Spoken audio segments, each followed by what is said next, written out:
Good friend Gerard Fabiano, and This guy with a scarf. this guy who I grew up vaguely close to geographically, and Dan Musser. Yeah. Close proximity. But we both appreciate where we're from, which is the best state in the universe. Musser has a courser. Now he's casting a Thoughtseize. And now a Soren with Fabiano at 1 and Musser at 20. Musser's going to tick down that Soren, put a Vampire into play. And Fabiano looks like he's going to need a good draw stab now that Musser's cleared a path. Gerard's got a ton of mana. I mean, Gerard might be at 1, but depending on the contents of his hand, he might be in pretty good shape. Yeah, he does have Ugins to draw two of them. He wants to draw another card. How about another one? Nope. None of those are going to get the job done. Dan Musser going to win game number 1 here over Gerard Fabiano. Abzan mid-range up a game here over Sultai Control. And you get to represent New Jersey with Gerard's sideboard. A Sultai Charm, 2 copies of Tassiger, 2 Feed the Clan, Pelucranos, 2 copies of Negate, a Thoughtseize, a Drown in Sorrow, 2 copies of Rashasha Death Dealer, 2 Frigga's Cure, and a Slumguard, the Drifting Death. I think that I like, honestly, close to nothing in the sideboard. I mean, the Sultai Charm and the Thoughtseize, I suppose the Negates if you're worried about Planeswalkers, but I think Gerard should keep it pretty close to what it is right now. Musser's side of things, he's got 3 Drowned in Sorrows, 3 Glare of Heresies, 2 Read the Bones, and a Johnny Mentor of Heroes, a Liliana Vest, an Unravel the Aether, a Bile Blight, Nutter End, a Tassiger of his own, and a Murderous Cut. Read the Bones is a pretty easy addition, I think, here. I like the 2 Planeswalkers here, a Johnny and a Liliana as well. It's kind of unpredictable what Gerard is up to, but those cards are pretty universally good against a control deck. Again, in these kind of matchups, Dan gets a sideboard really nicely into a card advantage deck with 4 Abzan Charms, 4 Read the Bones, 4 copies of Thoughtseize, and some Planeswalkers to power him through. So he becomes a lot less reliant on his creatures post-board. I mean, if they stick and Gerard can't kill him, that's great. But he has a primary game plan of just trying to out-card advantage Gerard, and I think Dan's going to go down that road. Patrick Chapin displayed his deck-building prowess quite a bit during his Pro Tour win when he got the job done with Abzan. He's a big fan of Abzan as well in the current standard format, and you can learn more about how to build decks with him in the remastering of Next Level Magic. This is a 2015 edition with new card examples and some new text. The book has also been sold out in all forms in paperback for nearly a year now. So if you've been waiting for a paperback edition, this is a great opportunity to pick it up. You can also get it on the ebook at starcgames.com/NLM. Chapin really put together some nice deck lists with these brand new Fate Reforged cards, and you can expect tomorrow morning his breakdown of what's happened here this weekend. That's another crazy thing. How does he turn around these opens so fast? It's just ready to go on Monday. Don't know how he does it. And he's busy enough that I know that he's not spending his weekend just watching the open. He's got other things going on. The guy loves Magic. It's possible that he doesn't sleep. Well, you know, you can get 4 hours in and still be functional. For a little while. Yeah. You get 4 hours one day, like 8 the next. I don't think that could be the plan. You don't think that's good? No. Because on the balance, you're averaging 6 then? I think you might be all right.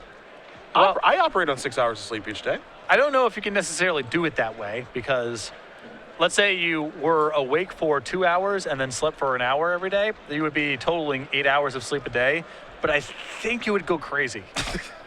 So I don't know if you can quite measure it the way you're describing. Can we try for a week and see what happens? Sure. We need to have someone monitor the experiment. Awake 2 hours, sleep for 1? Yeah, just repeat until... Yep, we got a day and a half in, and we have to call it. Here is a Thoughtseize from Gerard. Courser of Krufix, Siege, Rhino. Actually, 2 coursers, along with Soren and Elspeth. And a couple of lands here for Dan. So a pretty powerful hand, plenty to do, and courser to set it all up. This is a solid hand. I'm sure Gerard would love to take the courser, but I think that's off the table with Dan having a second one, unless he's willing to use a kill spell or another Thoughtseize.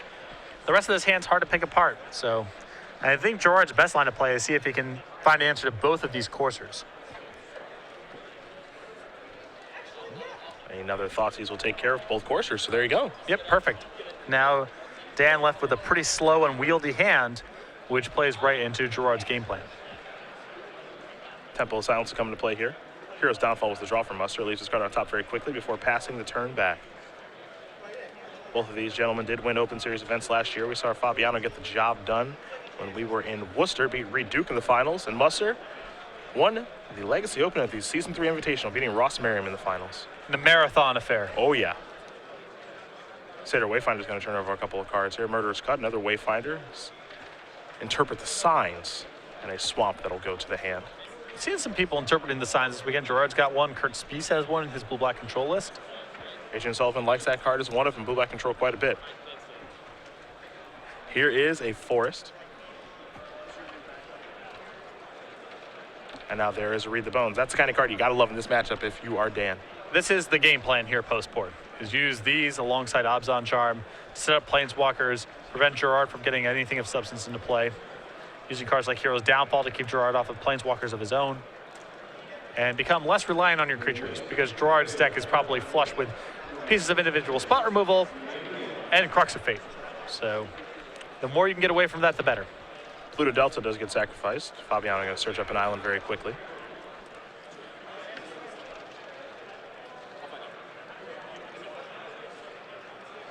And now there is a Kiora, the Crashing Wave. Gerard going to take that down very fast. Get some value out of that. Get into the red zone. We'll see if he has another land to play, and it looks like he does not.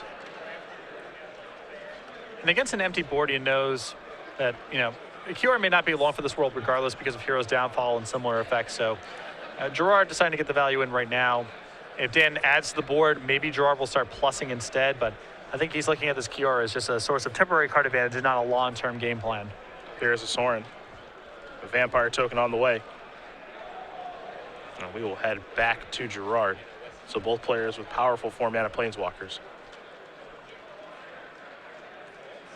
And Kiora will tick up here. There is Pluto Delta. And now Hero's Downfall will take care of the Sorin. Gerard comfortable using that removal spell on that Planeswalker, though we do know that Musser does have a copy of Elspeth in hand. Gerard's aware of it too, but Dan's still on 4 mana, and Gerard with a healthy amount of counter spells in his deck.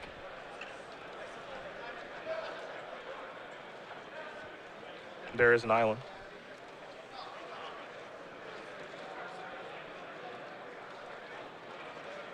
And now there's Tassiger. So a little delve action here. We'll make that a little bit cheaper. And the big 4/5 basically demands an answer immediately. It also means you have to be really careful about the way in which you delve. Yes. Because Gerard wants to get rid of basically the spells he's least interested in getting back with Tassiger. Normally you see people just throw lands in the graveyard, but with this card you actually want to get rid of your worst cards first. Here's Thoughtseize. Fabiano with his Rakshasa Secret in hand. I get to keep one of those. There is a Temple. Musser going to leave that card on top.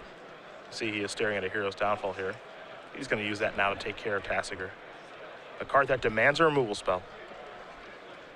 But it means that Kiora is still sticking around for now.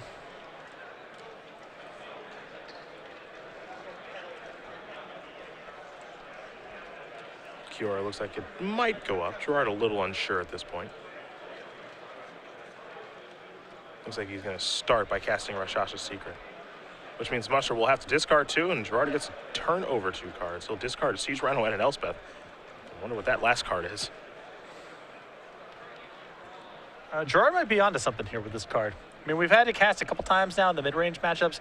We've seen Mind Rot be good before against ramp decks and some other mid-range strategies. And whenever it's been cast, it's been pretty good.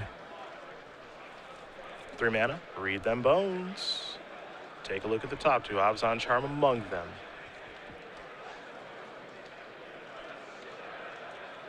Musser going to decide if he has any interest in keeping either one of these cards. The answer is no. He'll take 2 mystery cards instead. There is a Windswept Teeth. And we will go back Fabiano's way. Fabiano will draw. Fabiano currently with the best card in play there in the Kiora. And Dan's running out of time because his deck is not very well set up to answer a Kiora emblem. Yeah. There's Thoughtseize. Musser may have a response here. He'll show you an Obzon Charm and a Siege Rhino.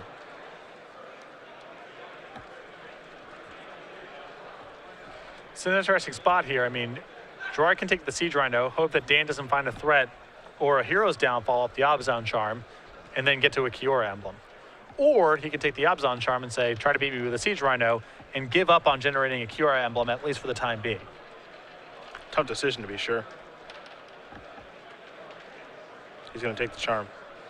Leave him with the Rhino. Pretty straightforward with what that does. Pass the turn back. Musser will draw. There is a Rhino. It's a big draw set for Gerard. If he finds a removal spell, a big card drawing effect, he's in excellent shape. Yeah. If not, he might have to shift gears with the Kiora. Well, he can still hold it down for a little bit here because the Vampire token has to go after Kiora for a little bit. Not a removal spell, Satyr Wayfinder instead. Yeah, a couple of copies of Dig Through Time there. That's what Gerard was looking for, negate as well. He'll be left with a Llanowar Waste that'll come into play. The reveals there, of course, Satyr Wayfinder are random, but doesn't feel like it then. No, I mean, any of those card drawing spells, I mean, Gerard's graveyard is completely stacked. Those Dig Through Times could have been incredible right there. Yeah, Siege Rhino right up the top of the deck there for Musser yet again, excuse me. Now Fabiano's going to get in the red zone, which I smell a Crux of Fate.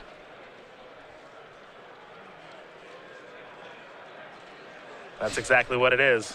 I would hope so. Yep. And that's very timely there for Gerard, too, because now he gets to go back to this Kiora game plan. Exactly. I mean, it kind of had to be Crux of Fate. Now, with Dan having a third threat, even drawing a random removal spell wouldn't have really helped Gerard that much.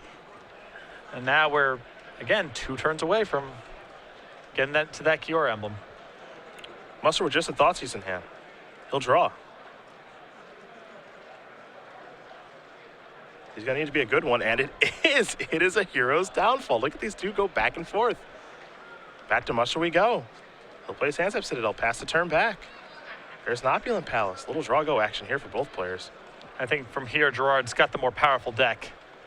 That'll be a display of that. There is an Ugin. Speaking of which, I mean, I wasn't saying it had to be Ugin necessarily, but that'll play. That elevator goes right on up. Musser will take 3, and now he's got to find an answer to the Spirit Dragon. And perhaps Abzan Charm will help. Musser has been stuck with his Thoughtseize in hand as well.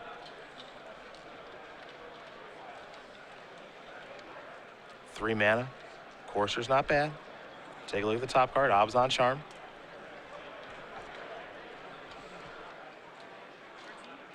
This is a temple. Abzan Charm going to go to the bottom. Wants to get closer to an answer. Looking for a hero's downfall. Top card's Windswept Teeth. Does have a Windswept Teeth in play, so he can sacrifice and shuffle that one on top of his deck away. We'll go back to Fabiano. He'll play a Temple of Malady. Take a look at the top card. It's going to stay on top.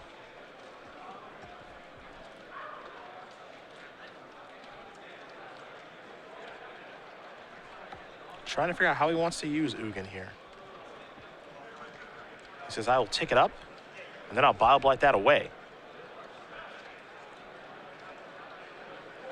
Yeah, this is sort of the best of both worlds here for Gerard. It really because is. If he wanted to minus to get rid of the Courser, then he's a couple turns away from going ultimate. If he pluses, then the Courser can attack Ugin and keep Gerard off of doing so. So being able to plus while getting the Courser off the table is great. Upkeep, Musser's going to sacrifice that Windswept Teeth.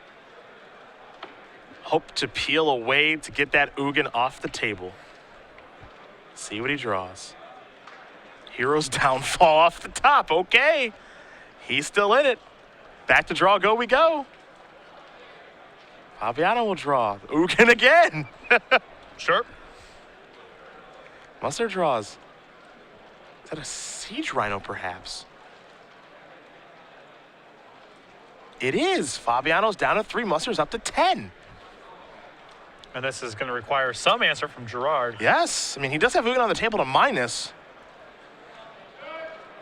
But now Gerard might be in more trouble than he thinks.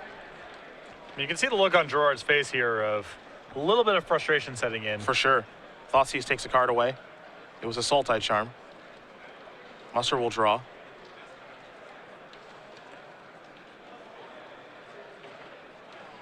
Looks like he's ticking up. This play again, Hero's Downfall. Get that off of the table. Can Musser find a way to win yet again? He wants to read Ugin. Gerard will get to game 7. I would kill that if you could. And he has an Ajani. All right, this is some spins and Siege Rhino. Yeah, this is a backdoor way to get there. Elevator's going up. Take a look. He's going to slow roll himself just a little bit here. Thoughtseize among those cards. Elspeth, too. Elspeth is really good, but it's not better than Ugin. Back to Gerard we go. Yeah, he's going to ultimate that bad boy. 7 life, 7 cards, maybe 7 permanents. The second Ugin ultimate of the tournament. Yep, that's true. Fabiano wants to make sure he knows how his Planeswalker works. Those permanents are going to come into play, Ashiok among them. We know Gerard loves that card. There's a Temple too. See how he wants to stack these with Satyr Wayfinder and the Temple.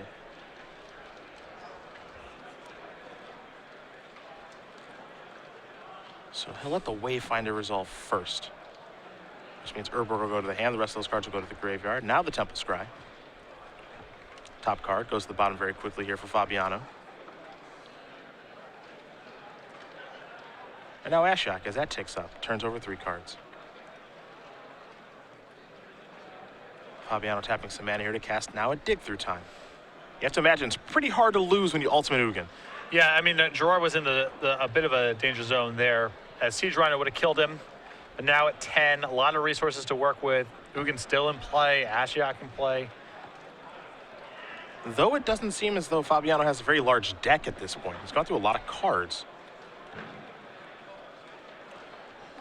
You saw the card removed from Ashiok is Tasigur. Keep in mind, he also gets to kill Dan in 2 turns. Sure. So he doesn't really have to hold down the fort for very long. The Elspeth that Musser found doesn't matter too much. And life total is high enough that Siege Rhino is not out. Right. Yeah. So I think Gerard is in good shape here. Dig Through Time done resolving. Fabiano found 2 cards that he likes.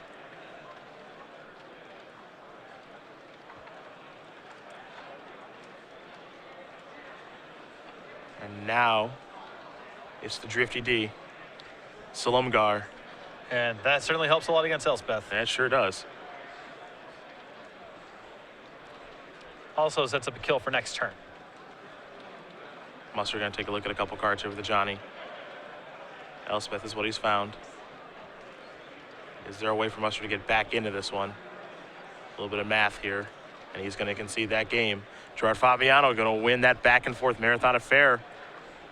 Sending it to game 3 here against Dan Musser. Sultai control and Abzan mid-range. They've got about 12 minutes to try to get it done in. It's going to be tough. This is really important because a win here should lock one of these players for the top 8. Should be double draw territory. Yep. At X1 and 1, in the event of a draw with 2 rounds to go, things can still go awry for both players. You lose twice, and that could be it. Okay. So we'll see if they can get it done here. They have to quickly sideboard and get ready for game number 3. But while we wait, we'll talk about Season 2 of the Open Series. I know it's a little bit away here, but Season 1, going to be a little bit longer tilt. Season 2, if you haven't seen it, we'll start things up in Syracuse. It's going to be short, and it's going to be very standard-oriented with Syracuse, Providence, going to your original hometown of Cleveland, and then to your current hometown of Seattle, beginning of May. Then after that, we go to Dallas again for Standard Open Series. It'll be you and Matthias in the booth for that one.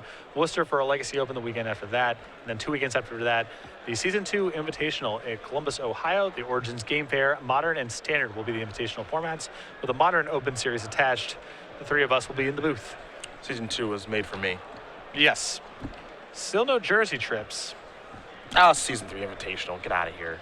I know, but we've been going, 4 or 5 times a year.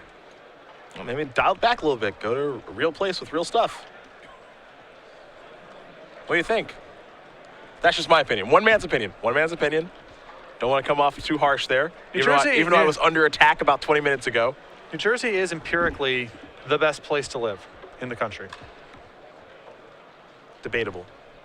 Well, it depends what you care, how much you care about, say, how much money you make when you live there, or what the education levels are like, or its safety, or its proximity to large cities, or its health care, or it just depends what metrics you care about. Don't care about any of that if stuff. If you care about the metrics that actually matter, don't care about any of that stuff. Empirically, the best place to live. All right. Fair enough. one man's opinion. Fabiano has selected It's to... actually science's opinion. Fabiano has selected to draw, actually. All right. Settle No, I in. take that back. I apologize. Gerard won that game. Okay. I apologize. Dan's choosing to play. We've seen some drawing in the standard format in these long matchups, you know. Jerry Thompson has drawn in the Obzon mid-range mirror match. Oh, yes. Jerry looking for any excuse to draw first, however. I am too, actually. For someone who beats down, I like to draw first a lot. It is a Thoughtseize. Obzon Charm, Read the Bones. And a Johnny, along with 3 lands there in Caves of Coilos, Windswept Heath, and Temple of Silence. Johnny's going to bite the dust. Fabiano with a Temple, a little Scry. These players are going to try to play some speed magic here. They're not interested in a draw. As you mentioned, a win will basically lock them into the top 8. Yeah. I mean, a draw is not the end of the world, but I'm sure both these players would like to lock it up. Read the Bones is where Musser will start. He's happy with both of those cards. Pass the turn back over to Fabiano. Seder Wayfinder here for Gerard. Will turn over a couple of cards. Yapamaya Coast, a Swamp, 2 Temples of Malady. The rest of those cards will go to the graveyard. There is the Temple. Take a look at the top card. That one's going to stay on top. We'll go back to Musser. Musser draws a Forest. There's a Temple. Take a look at the top card. Stays on top very quickly. We'll go back to Fabiano. See, the pace of play is definitely picked up on both sides. The beatdowns will begin. Seder Wayfinder comes on in. Temple of Mystery here for Gerard. That card will stay on top. Pass that turn back over to Musser. Musser going to cast Obzon Charm. He wants 2 cards at the expense of 2 life. He's down to 15.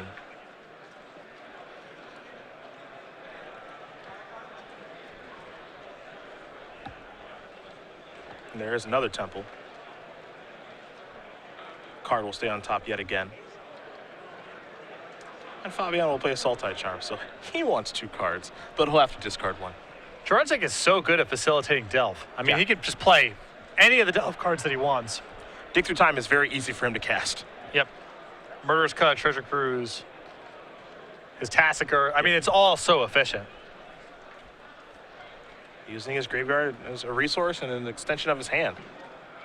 That's what he's done here. Seder Wayfinder looks really honestly out of place in his deck, but for what he's trying to accomplish, it makes sense. There's another one. Dig Through Time, Thoughtseize, Dig Through Time, Temple.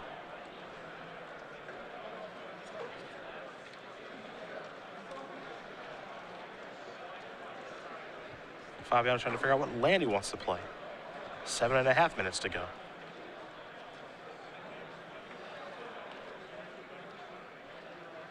Going to sacrifice the Polluted Delta, go a little bit lower to get a land out of his deck. Add another card to the graveyard as well. There is a Swamp. We'll see what his follow-up's going to be.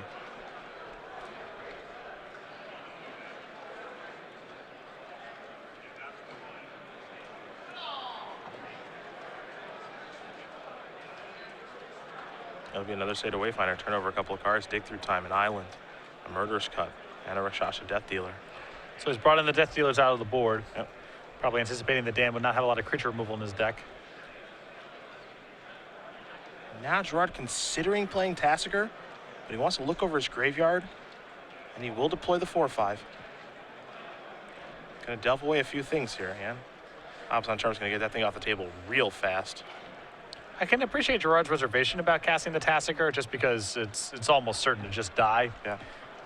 And Dan was probably not doing anything with his mana either, anyway, but I think you got to get through it. Elspeth time. 3 soldiers. See if Fabiano has an answer to the Sun's champion.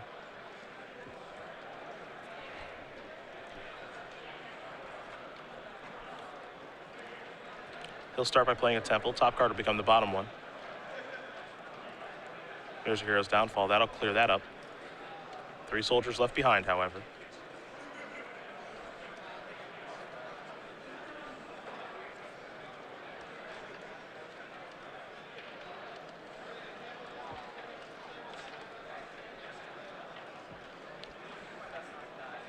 See where Musser wants to move forward here.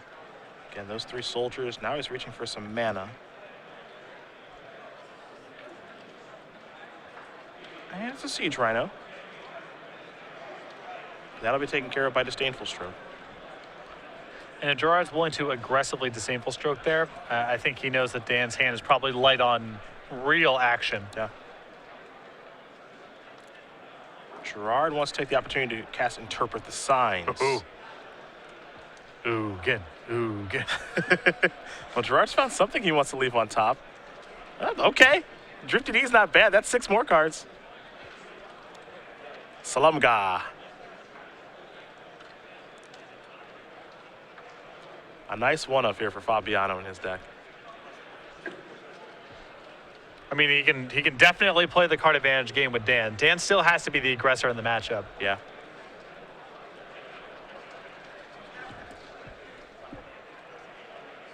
Here's Thoughtseize. Time to see what you're working with. Ugin among the options. Slumgar, Disdainful Stroke, couple of lands. Ashiok as well. So some very nice cards here in Fabiano's hand. Gonna need quite a few Thoughtseizes. That's for sure. Does have a Hero's Downfall in hand.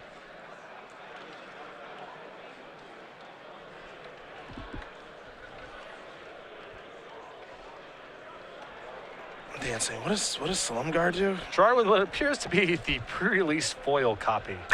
Perhaps opened in a Soul Tie Seal deck. I actually think there's a reasonable chance. Yeah. That's how he rolls.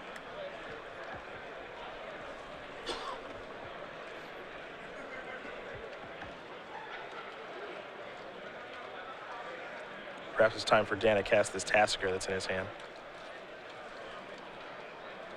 Because he's got some work to do with catching up. Ugin bit the dust from the Thoughtseize, by the by. There is Tasker.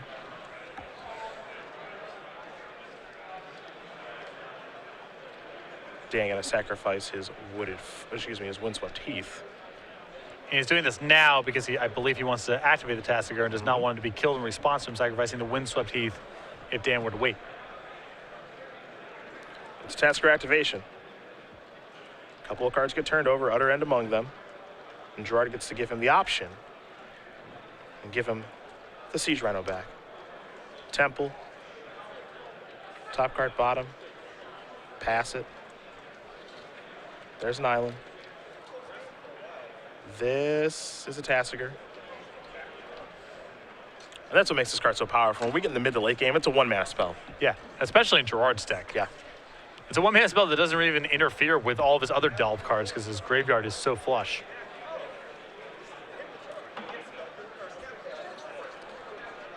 However, tick-tock goes the clock. This player's got to get moving and grooving. Musser is at 10. Fabiano, a very healthy 17. And you can see this from time to time when players do play so quickly. A little bit of confusion, but it looks like the board state's good to go. Slumgar does join the party.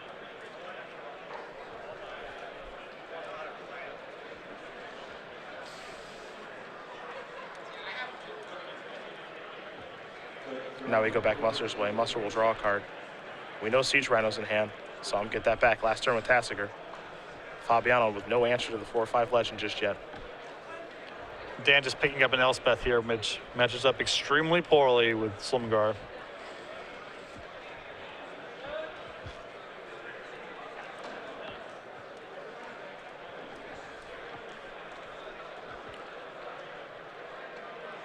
Looks like he's going to go with Elspeth. Fabiano does not seem to mind. 3 more soldier tokens coming in. There is a land. Temple, leave the top card on top. We're going back Fabiano's way. Quickly draws a card. There's a swamp. Slumgar. Trigger will take care of all those soldier tokens.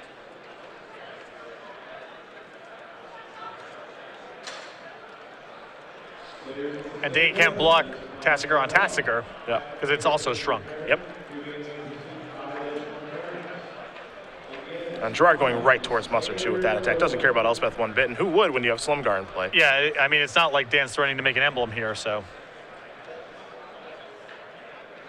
A couple of cards turned over here with Tassiger. Dan gonna give him Satyr Wayfinder back.